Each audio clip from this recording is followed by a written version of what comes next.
কর্ম, ধর্ম, জ্ঞান, এই 3 স্তরে অনেক মানুষ পৌঁছতে পারেন। অনেকে এই পরীক্ষা দিয়ে তাতে উত্তীর্ণ হয়ে যেতে পারেন, কিন্তু শিখরে পৌঁছে শাসন তিনিই করতে পারেন যার কাছে এই চতুর্থ গুণটিও থাকে। সমর্পণ অত্যন্ত গুরুত্বপূর্ণ একটা গুণ। এই সমর্পণ আসলে অত্যন্ত গুরুত্বপূর্ণ।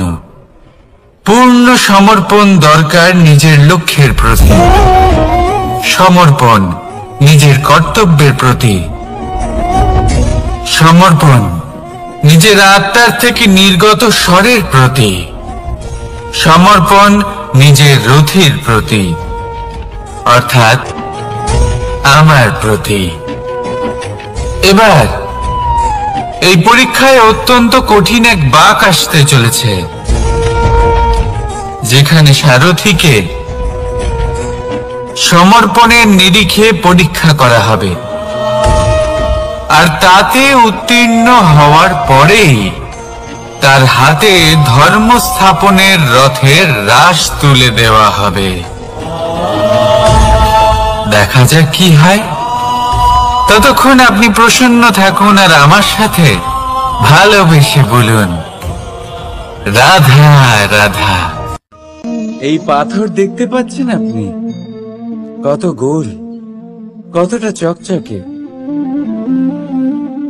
বাচ্চাদের অনেক সময় এটা নিয়ে খেলতে ভালো লাগে, আর কেনই বা লাগবে না। কতটা সুন্দর আর মসৃণ এটা। কিন্তু আপনি কি কখনো ভেবে দেখেছেন এই পাথর আগে কি ছিল? কোনো বিশাল আকার পর্বত, কোনো বিশাল আকার পাথরের একটা বড় ভেঙে যাওয়া অংশ বিশেষ, যেটা কোনোভাবে নদীতে পড়ে নদীর ধারার সাথে বইতে থাকলো, মাটির সাথে ঘর্ষণ হলো, বালির কণার সাথে ঘর্ষণ হতে থাকলো, আর তারপর ধীরে ধীরে এই আকার পেল। এবার আমরাও এই পাথরের মতোই। তাই মনে রাখবেন, আপনার ব্যক্তিত্ব, আপনার এই স্বরূপ ঈশ্বরের দেওয়া কখনোই নয়।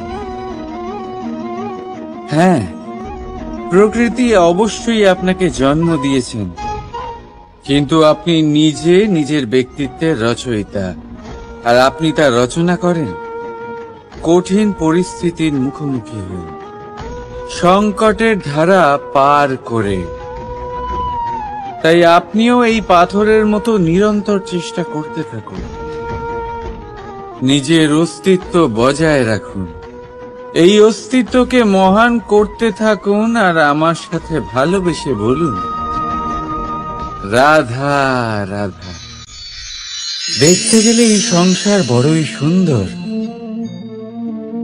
কিন্তু আসল সত্যি এটাই যে সংসারে সবকিছু নশ্বর। যেটা কাল ছিল তা আজ নেই, যা আজ আছে তা কাল ছিল না, আর যা আজ আছে তা কালও থাকবে না। প্রত্যেক মানুষকেই যথাসময়ে কালের কাছে মাথা নত করতে হয়। এই রূপের বিনাশ করে বার্ধক্য, প্রাণের বিনাশ করে মৃত্যু, আলস্য, ঈর্ষা ধর্মের বিনাশ করে, আর ক্রোধ বিনাশ করে সম্পর্কের। কিন্তু এরকম একটা অনুভূতি আছে যা একাই সমস্ত গুণ বিনাশ করতে সক্ষম হয়, আর সেটা হলো অহংকার। তাই জ্ঞানকে নিজের কাছে আসতে দিন, কিন্তু অহংকারকে কখনোই নয়। কারণ যদি এই অহংকার আপনার কাছে চলে আসে, তাহলে জীবনে যা কিছু আপনি অর্জন করেছেন, তা সে গুণ হোক বা হোক ধন, সে বন্ধু হোক বা হোক আনন্দ, সবকিছু শেষ হয়ে যাবে। রাধা রাধা। বর্ষাকালে যখন ভয়ানক বৃষ্টি হয়, তীব্র গতিতে যখন হাওয়া চলে, তখন আপনি নিশ্চয়ই দেখেছেন যে পাখিরা যাদের বাসা মাঝে মাঝে ভেঙে পড়ে, নষ্ট হয়ে যায়। কিন্তু আপনি কি কখনো সেই পাখিদের বিলাপ করতে দেখেছেন? কখনো নয়। যখনই সেই বৃষ্টি থেমে যায়, তারা আবার একটু একটু করে খড়কুটো জোগাড় করে তাদের বাসা বানিয়ে ফেলে। নিজের সংসার সেই রকমই বানিয়ে দেয় যেমন আগে ছিল। এমন কেন? কারণ এই ঝড়ের তাণ্ডবের সাথে সেই পাখিদের কোনো বোঝাপড়া করারই নেই। তারা শুধু সেটাই করতে থাকে যেটা তাদের হাতে আছে, আর এটাই হলো সুখী জীবনের মূল মন্ত্র। যেটা আপনার হাতে নেই তা নিয়ে বিলাপ করে আপনার কোনো লাভ হবে না। মনোসংযোগ তাতেই করুন যা আপনার হাতে রয়েছে। যা বদলে গেছে তাকে আপনি আবার বদলাতে পারবেন না, কিন্তু যা আপনি বদলাতে পারবেন তাতে মনোসংযোগ করুন। এই জীবনে একটু ধনাত্মক হয়ে উঠুন, দেখবেন সব শুভ হবে। রাধা রাধা।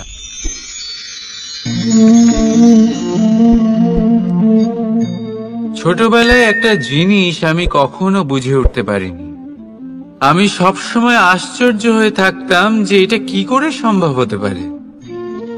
ব্যাপারটা ছিল এরকম, আমি আমাদের গোয়াল ঘরে দেখতাম ভিন্ন ভিন্ন রং রূপের গাভী। কারোর রং কালো তো কারোর রং সাদা, কেউ খয়েরি তো কারোর রং বাদামি। এবার আমি দেখতাম কারোর কারোর শিং বড় তো কারোর এত ছোট যে দেখাই যায় না।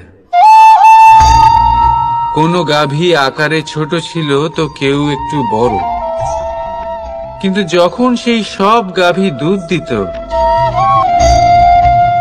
তখন আমি দেখতাম সেই সব দুধ সমান, রং সমান, স্বাদ সমান, গুণও সমান, আর সমান পুষ্টিও।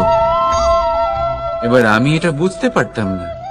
আমার দৃষ্টিতে তো সমস্ত গাভী আলাদা আলাদা ছিল। আমি ভাবলাম আমি মাকে জিজ্ঞেস করি। মাকে জিজ্ঞেস করলাম। মা আমাকে বললেন, কানাই, রং রূপ পাল্টালেও গাভীদের বাস্তবিকতা তো পাল্টায় না। গাভী তো গাভীই থাকবে। এবার আমি এটা বুঝতে পারি না যে মানুষ এটা আত্মসাৎ কেন করতে পারে না।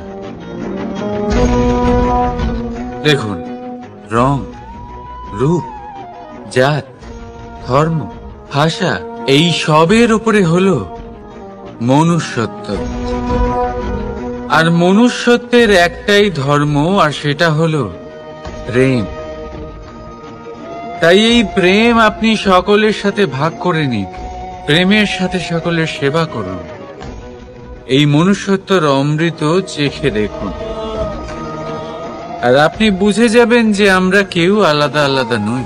আমরা সবাই সমান। রাধা রাধা।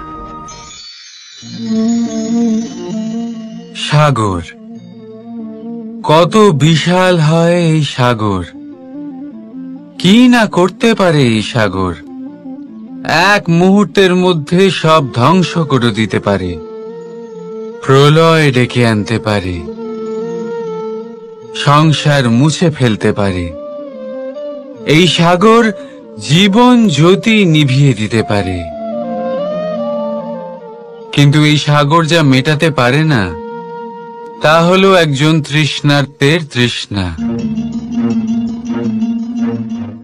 অন্যদিকে এই ঘোড়া, যা এতটাই ছোট যে গোপিনীরা একসঙ্গে অনেকগুলো নিয়ে চলতে পারে, কিন্তু এই ছোট ঘোড়া অনেকের তৃষ্ণা মেটাতে পারে। এবার বলুন, জল সাগরেও আছে, আবার এই ঘোড়াতেও। তাহলে পার্থক্য কোথায়? এখানে পার্থক্য হলো তাদের আচরণের মধ্যে। একজন মাটির মধ্যে মিষ্টি জল ধরে রাখে, তো আরেকজন নিজের নোনা জলের আঘাতে যে কাউকে মাটিতে মিশিয়ে দিতে পারে। আপনি কি হতে চাইবেন? সাগরের নোনা জল হয়ে কারোর আশা চূর্ণ বিচূর্ণ করে দিতে, নাকি মিষ্টি জলের ঘোড়া হয়ে কারোর তৃষ্ণা মেটাতে? সিদ্ধান্ত আপনার। রাধা রাধা। কতবার এমন হয়, আপনি কোনো কাজ করার জন্য কাউকে দায়িত্ব দেন, কিন্তু সেই ব্যক্তি সেই কাজ সম্পন্ন করতে পারে না, অসম্পূর্ণ রেখে দেয়, অথবা ঠিকভাবে করতে পারে না। এবার এই পরিস্থিতিতে কি হয়? আপনি ক্রুদ্ধ হয়ে যান, তার উপরে আপনি রেগে যান, তাকে তিরস্কার করেন, আর তারপরে সেই কাজ সম্পন্ন করতে আপনি নিজেকেই নিযুক্ত করেন, আর শেষ পর্যন্ত সেই কাজ সম্পন্ন হয়েই যায়। এবার এই বিষয়ে সমস্যা সেই ব্যক্তির চেষ্টায় নয়, সমস্যা আপনি যে সেই ব্যক্তিকে ভরসা করলেন তার ছিল। আমরা অন্যের প্রতি ভরসা করাকে প্রথম পদক্ষেপ বানিয়ে, আর নিজের উপরে বিশ্বাসকে শেষ সম্বল। কিন্তু তার বদলে এটাই হওয়া উচিত যে নিজের উপরে ভরসাকে আমরা প্রথম পদক্ষেপ বানাই, তাকে নিজের সহায় মানতে হবে। যদি আপনি এমন করেন, তাহলে পরিণাম আরো সুখকর, আরো আনন্দদায়ক হবে। তাই মনে রাখবেন, এই সংসারে আপনার সবথেকে বড় ভরসা আর কেউ নেই। এই সংসারে আপনার সবথেকে বড় রক্ষাকর্তা আর কেউ নেই, বরং আপনি নিজেই। রাধা রাধা। আসুন আপনাকে একটা প্রশ্ন করছি, সোনা আর লোহার মধ্যে তফাৎ কি? এবার বেশিরভাগ লোকের উত্তর এটাই হবে যে সোনা বহুমূল্য, সোনার মূল্য লোহার থেকে অনেক বেশি। এটা ঠিক, কিন্তু আমাদের এটা ভোলা ঠিক হবে না যে সোনা আমাদের সাজগোজের কাজে লাগে, আমাদের আরো বেশি সুন্দর দেখায়।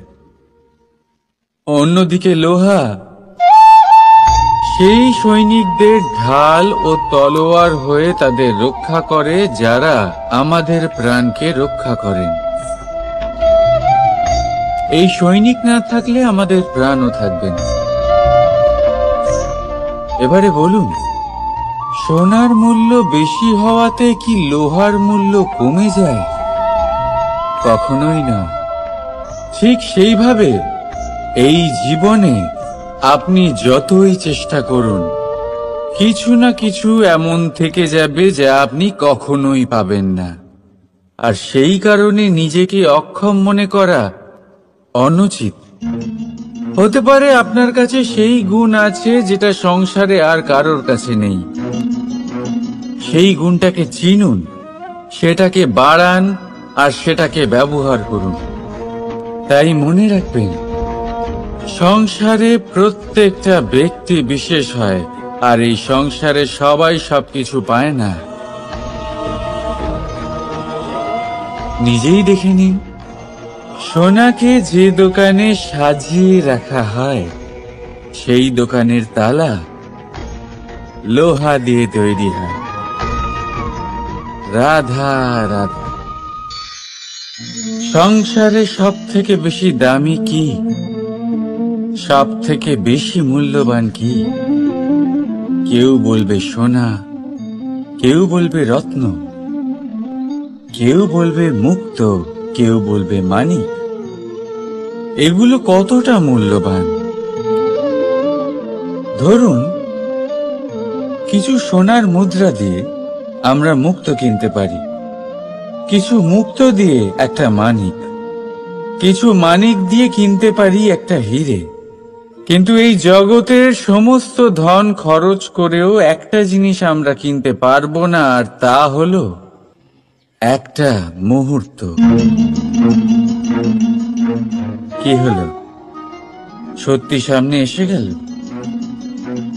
সত্যি হলো এটাই যে জগতে সব থেকে বেশি মূল্যবান সময়, সেই সময় যেটা আমরা এমনি নষ্ট করে দিই অকাজে, কখনো কোনো আশাতে, কখনো শোক করে, কখনো ঘটে যাওয়া দিনের কথা ভেবে, তো কখনো ভবিষ্যতের চিন্তাতে।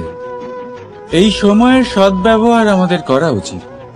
এই সময়ের সদ্ব্যবহার করে আমাদের ধন অর্জন করা উচিত, মহান কাজ করা উচিত, আমাদের ব্যক্তিত্বকে উদার করা উচিত, ভালো কাজ করা উচিত, সকলের সাথে আনন্দ ভাগ করা উচিত। যদি আমরা এই সংসার থেকে চলেও যাই, তাহলেও সময় আমাদের যেতে দেবে না, এখানেই স্থিত করে রাখবে, কারোর না কারোর জন্য প্রেরণা হয়ে বা কারোর মুখে কৃতজ্ঞতার হাসি ফুটিয়ে। রাধা রাধা। সূর্য।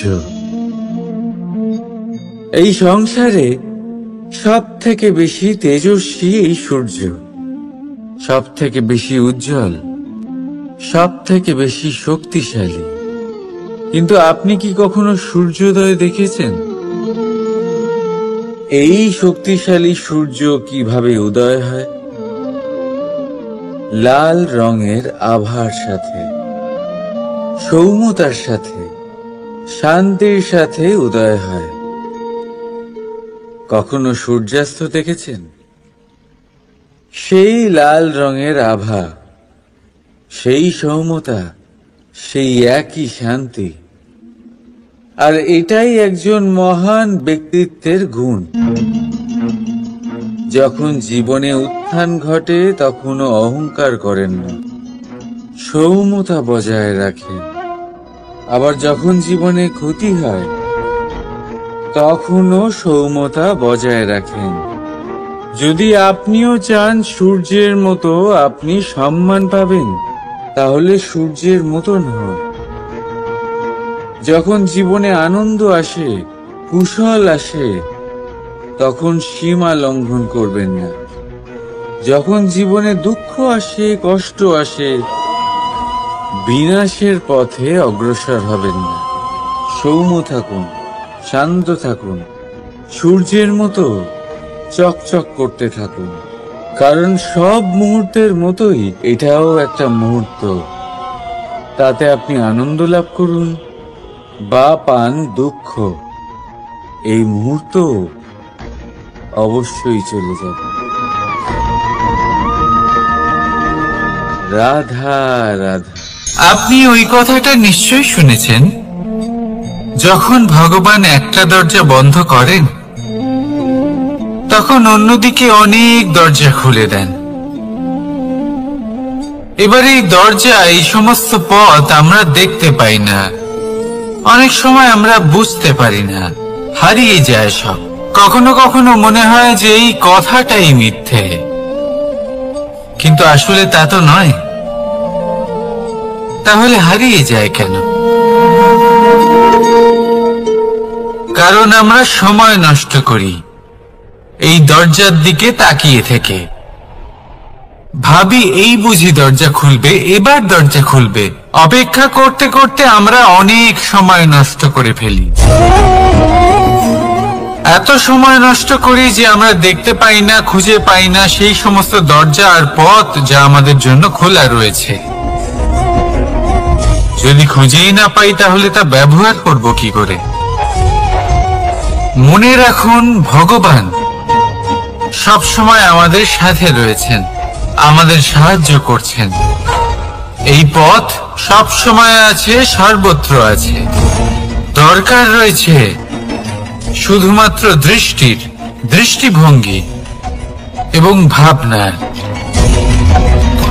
এই দৃষ্টিকে বিস্তৃত করুন, এই দৃষ্টিভঙ্গিকে ধনাত্মক করে তুলুন, আর এই ভাবনা এর সীমা একটু বাড়িয়ে তুলুন। তারপর দেখবেন সব খুঁজে পাবেন।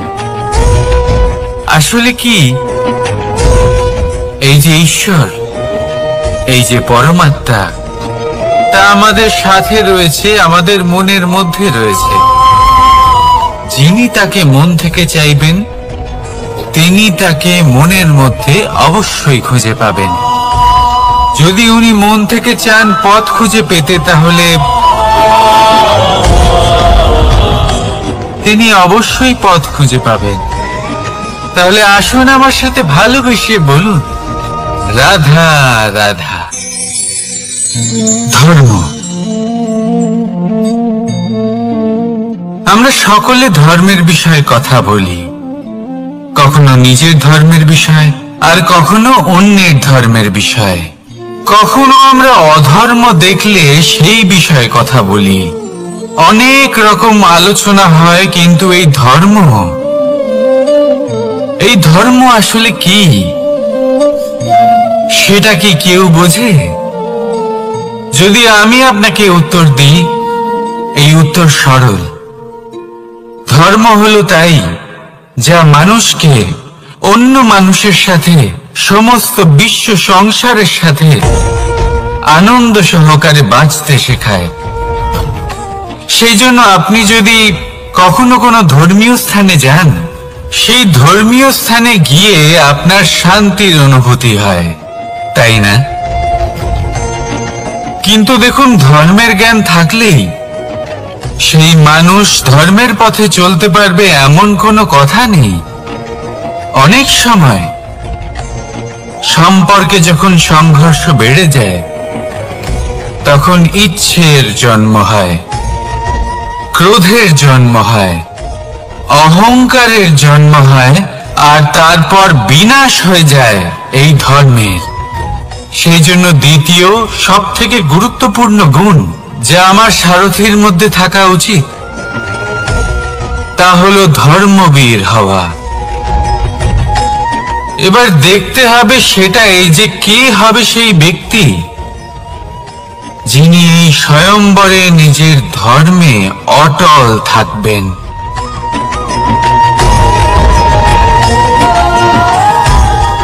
কারণ সেই ব্যক্তি এই সংসার থেকে সরে এসে ধর্মের পুনঃস্থাপনের এই মহাকার্যে আমার সারথি হতে পারবেন। তাহলে আসুন আমার সাথে ভালোবেসে বলুন, রাধা রাধা। মাকড়সারা ভীষণ পরিশ্রম করে এটা তৈরি করে, নিজের শরীরের রস দিয়ে এই জাল বোনে। আপনি কি এটার উদ্দেশ্য জানেন? আসলে মাকড়সা এই জালে ছোট কীটপতঙ্গ ধরে তাদেরকে খাদ্যরূপে গ্রহণ করে। কিন্তু আপনি কি এই কথা জানেন যে একদিন মাকড়সা নিজেই নিজের জালে জড়িয়ে মৃত্যুবরণ করে থাকে? বলুন, কি করেন আপনি এই জাল দেখতে পেলে? দেখতে পেলেই মুছে ফেলেন এর অস্তিত্ব, তাই না? তেমনি অন্যদিকে পাখির বাসা, পাখিরাও ভীষণ পরিশ্রম করে এটা তৈরি করে।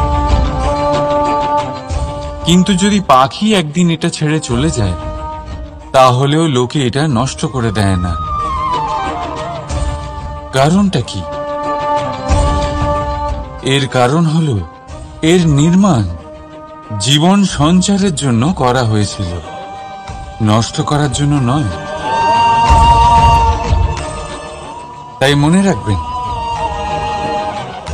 জীবনে আপনার পরিশ্রম যতই বেশি হোক না কেন, যদি আপনার লক্ষ্য শুভ না হয়, তাহলে আপনারও বিনাশ নিশ্চিত।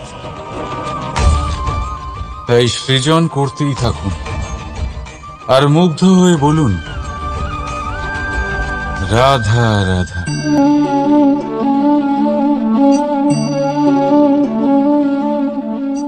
আপনার কি মনে হয় আমি কি করছি?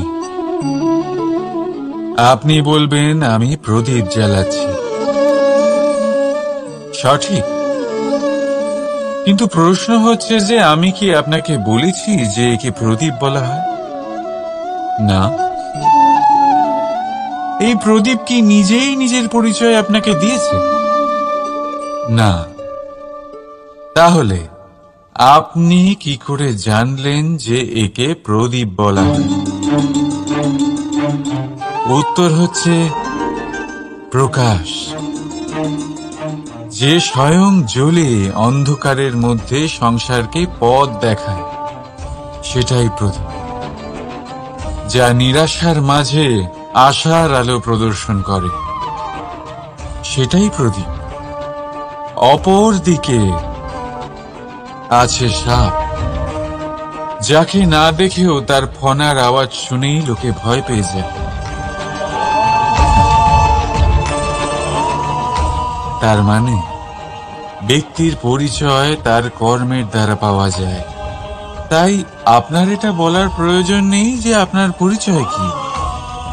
এটা আপনার কর্মই নিশ্চিত করবে যে লোকে আপনাকে প্রদীপ ভেবে ভালোবাসবে নাকি সাপ ভেবে ভীত হয়ে থাকবে।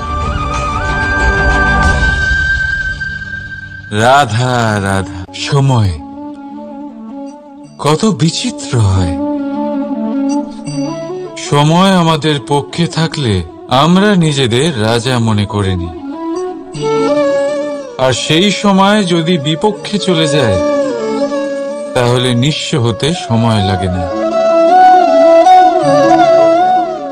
তাই মানুষের একটা অভ্যেস আছে, খারাপ সময়ের জন্য কিছু সঞ্চয় করা। আত্মীয়, বন্ধু খারাপ সময় পাশ থেকে সরে যায়। যশ, মান প্রতিকূল সময় চিরস্থায়ী হয় না। তাই মানুষ মনে করে অর্থ সঞ্চয় করাই শ্রেয়। অর্থের কোনো হৃদয় নেই যা সময়ের সাথে পরিবর্তিত হবে। সংসার বলে সর্বদা অর্থ সঞ্চয় করতে থাকুন। খারাপ সময় অবশ্যই কাজে লাগবে, কিন্তু আমি বলবো শুভ কর্ম করতে থাকুন, আনন্দে থাকুন, নিজের ওপর আর ঈশ্বরের ওপরে বিশ্বাস রাখুন। খারাপ সময় কখনো আসবেই না। রাধা রাধা।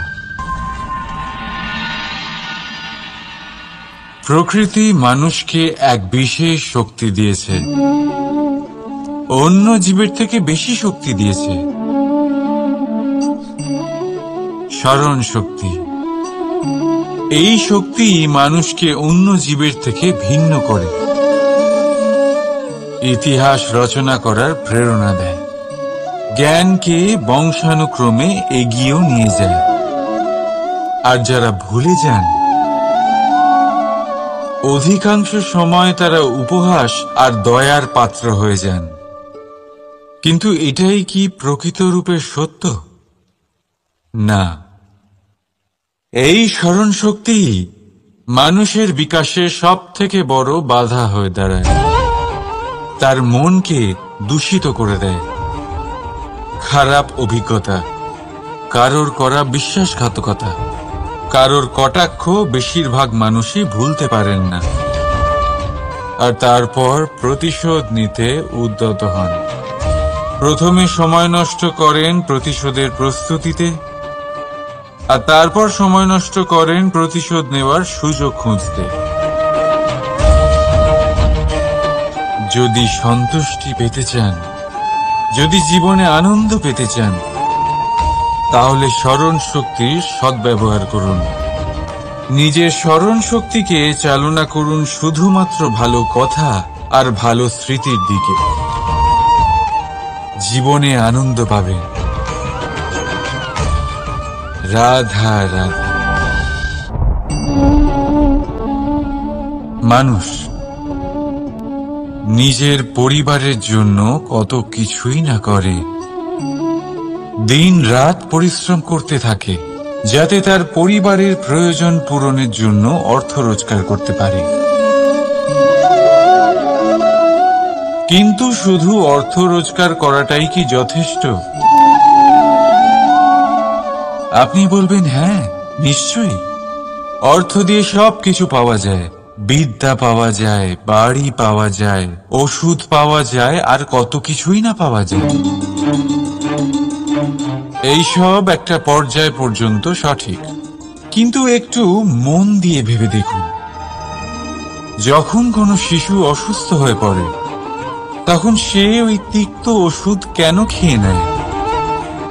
এই জন্য কারণ ওর পিতা সেই ওষুধ অর্থ দিয়ে কিনেছে? না, বরং এই জন্য কারণ তার পিতা যে তার সামনে দাঁড়িয়ে, তার ওপরে তার বিশ্বাস আছে। বিশ্বাস আছে যে উনি তার কিচ্ছু হতে দেবেন না। এই বিশ্বাস, এই সংস্কার, এই শিক্ষা কখনো অর্থ দিয়ে পাওয়া যায় না। এটা পাওয়া যায় সেই সময় থেকে যা মাতা পিতা তাদের সন্তানের সাথে কাটিয়েছেন। তাই জীবনে অর্থ অবশ্যই উপার্জন করুন, কিন্তু নিজের পরিবারকেও সময় দিন, আনন্দ পাবে। রাধা রাধা। বিরোধিতা এমন এক শব্দ যা শুনে আমরা সবাই ভয় পেতে থাকি। যদি কেউ আমাদের বিরোধিতা করে তা আমাদের সহ্য হয় না। আমরাও কারোর বিরোধিতা করে কোনো শত্রুতা করতে চাই না। এই ধরনের ভাবনা আমাদের মনে আসতেই থাকে। কিন্তু বিরোধিতা, এই শব্দ আপনার শান্তির জন্য, আপনার সুখের জন্য কতটা গুরুত্বপূর্ণ তা আপনারা জানেন না। তাই যদি কাল এসে কেউ আপনার বিরোধিতা করে, তখন সবার আগে নিজেকে যাচাই করুন। আপনি কি ভুল করেছেন? আপনার দোষ কি? নিজের মধ্যে কি ত্রুটি আছে সেটা বোঝার চেষ্টা করুন। নিজেকে সংশোধন করার চেষ্টা করুন, তারপর দেখুন বিরোধিতার এই আগুন আপনাকে স্বর্ণ থেকে কুন্দন বানিয়ে তুলবে। বলা হয় এই সংসারে খারাপ বেড়েই চলেছে, কিন্তু তার কারণ এ নয় যে খারাপ মানুষ বেড়ে চলেছে। তার কারণ হলো যে ভালো মানুষ, যাদের ভালো চিন্তা, ভালো বিচারধারা আছে, তারা খারাপের বিরোধিতা করতে পারে না। যদি আপনার সম্মুখে কোনো খারাপ কর্ম হয়, তাহলে তার বিরোধিতা করতে সংকোচ করবেন না, কারণ বিরোধিতার এই আগুন মন্দকে পিছুপা হতে অবশ্যই বাধ্য করে। রাধা রাধা। বিশ্বাস, জীবনে বিশ্বাস কতটা গুরুত্বপূর্ণ।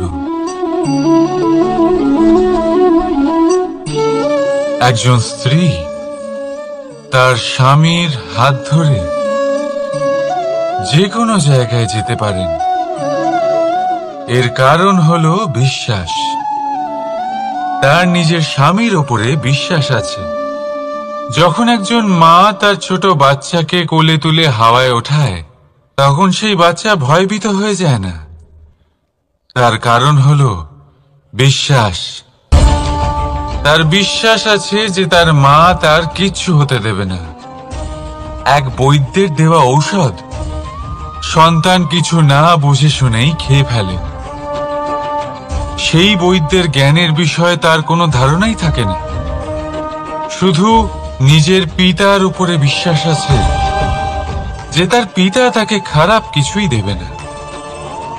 যখন এই সংসারের প্রতিটা বন্ধন বিশ্বাসের উপরে দাঁড়িয়ে আছে, তাহলে কেন এই বিশ্বাসকে আমরা জীবনে আনতে পারি না?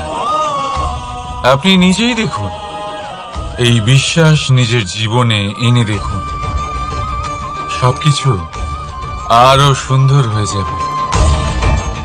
তাই ভালোবেসে বলুন, রাধা রাধা।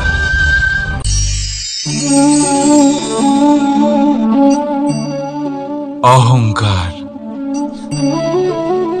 এই শব্দটা সবাই শুনেছেন। বহু মানুষকে আপনি এটা বলতে শুনেছেন যে ওই ব্যক্তির অহংকার আছে, ওই মানুষটির ক্ষমতার অহংকার আছে, ওই ব্যক্তির নিজের রূপ নিয়ে অহংকার আছে, ওই ব্যক্তির নিজের অর্থের অহংকার আছে, ইত্যাদি ইত্যাদি। কিন্তু এই অহংকার, এর অস্তিত্ব হয় কি করে? এবারে একবার এই হাতটা দেখুন। যদি এই হাতের 5 আঙ্গুল উঠে দাঁড়ায়, আশীর্বাদ। আর যদি এই হাতের 5টা আঙ্গুল একসাথে মুঠো হয়ে যায়, শক্তি, সংকটের বিরুদ্ধে ঢাল। কিন্তু এই একটা আঙ্গুল সংকটের কারণ হয়ে দাঁড়াতে পারে। এই একটা আঙ্গুল শত্রুকে আহ্বান জানায়। এবার অহংকার বলে এই শব্দটাই দেখে নিন। আমাদের থেকে আলাদা হয়ে গেলে হয় অহং। অহং অর্থাৎ ব্যক্তির মনে হয় যে সে আপনদের থেকে, নিজের বন্ধুদের এবং সঙ্গীদের থেকে, নিজের পরিবারের থেকে অনেক উপরে, অনেক শ্রেষ্ঠতর সে। কিন্তু মনে রাখবেন, এই অহংকার কোন ব্যক্তির অস্তিত্বের বিনাশের প্রথম ধাপ। তাই ঝেড়ে ফেলে দিন এই অহংকারকে, আর বিশ্বাস করুন আমাদের ওপর, কারণ তখনই আপনি শান্তি পাবেন। আর সেই শান্তির সাথে বলে উঠবেন, রাধা রাধা।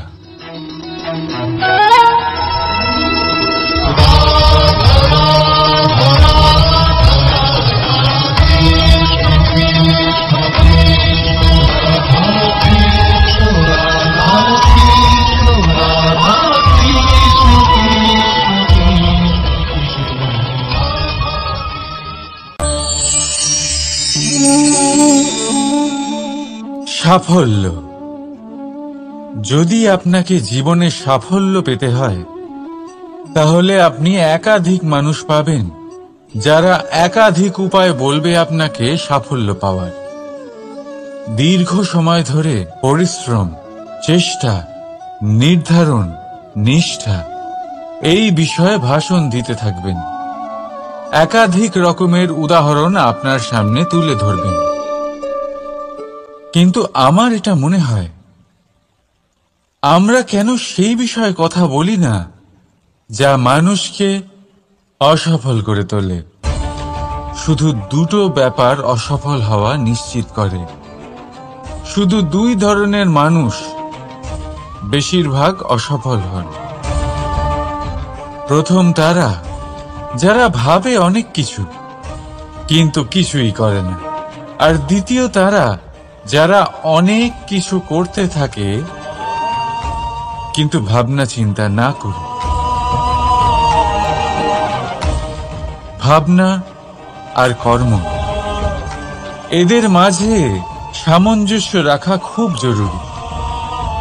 যদি এটা থাকে, তাহলে জীবনে কখনো অসফল হবেন না। রাধা।